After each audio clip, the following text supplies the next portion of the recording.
Aprobado na ng Local Development Council ang mga napapanahong proyekto at programa ng Dagupan City at nakahanda na ang mga ito para sa implementasyon. Ngunit ang problema ayon kay Mayor Belen T. Fernandez ay hindi pa ito naaprobahan ng 7 majority.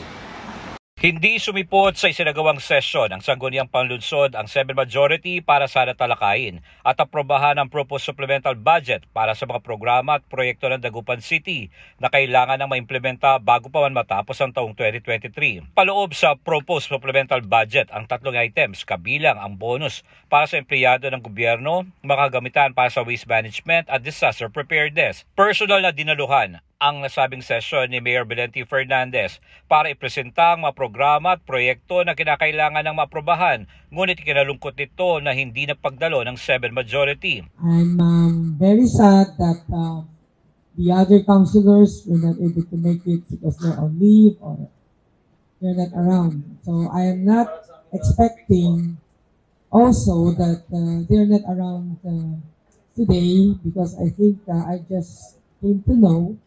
And I'm here to know that they're on leave.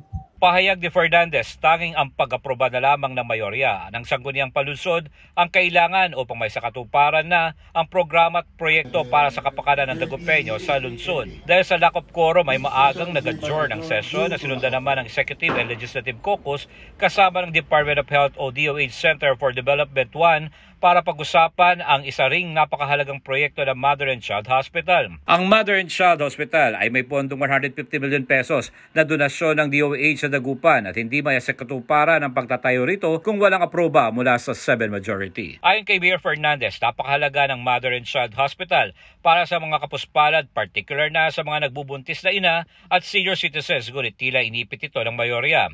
Nagbigay naman ng pahayag si Vice Mayor B.K. Cua at Councilor Michael Fernandez kaugnay sa kahalagahan na nasabing ospital. Ang Mother and Child Hospital po ay malaking tulong lalo po sa ating po mga nangangailangan. Dito po sa ating syudad, pati na din po ang TriFare system dahil ito po ay malaking tulong sa ekonomiya po ng ating syudad. Nabanggit po ni City Secretary kanina na may mga kasamaan tayo ng kasakit. The more the reason na talagang kailangan natin ang karagdagang ospital para sa mamamayan ng Dagupan dahil ang sakit wala pong pinipili, mayaman ka man o mahirap, bata ka man o matanda. Sa isang press con, Ani Fernandez na babalik ang pondo sa Department of Budget and Management o DBM kapag hindi ito pinaprobahan ngayong taon. Kaya napakasayang anya kung tuluyan itong hindi maaprobahan. It's very practical and realistic na kailangan natin tulungan yung mga nanay. Ano pa bang iisipin mo dyan? Nasa kanila na yan. Nanay din sila, tatay din sila. They know how important a mother is. Alam nila yan. So, nasa kanila na yan, konsensya na nila. Sabi ko nga, if they open, their doors are open, ako, my doors and windows are open for the people of Dagupan. Kabilang din sa pinopropose ni Mayor Fernandez ang Tri-City Ferry System sa pamamagitan ng Public-Private Partnership kasama ng Alaminos City at San Fernando City, La Union. The Tri-Ferry is a project of Mayor Al Fernandez before. Noong bumalik ako ng mayor, we went to the Regional Development Council and we presented it there and it was approved. And then ako din, in favor din ako sa public-private partnership.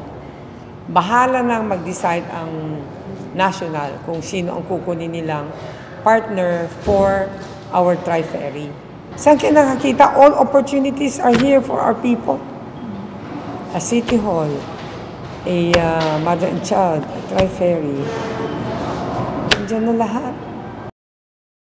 Kung sakali mang tuluyang hindi maaprobahan ang proposed supplemental budget, ay hindi pa rin mawawala ng pag-asa si Mayor Belen Fernandez sa pagpapatayo ng Mother and Child Hospital at ang Tri-City Ferry System dahil magagawan pa rin anya ng paraan ang mga ito.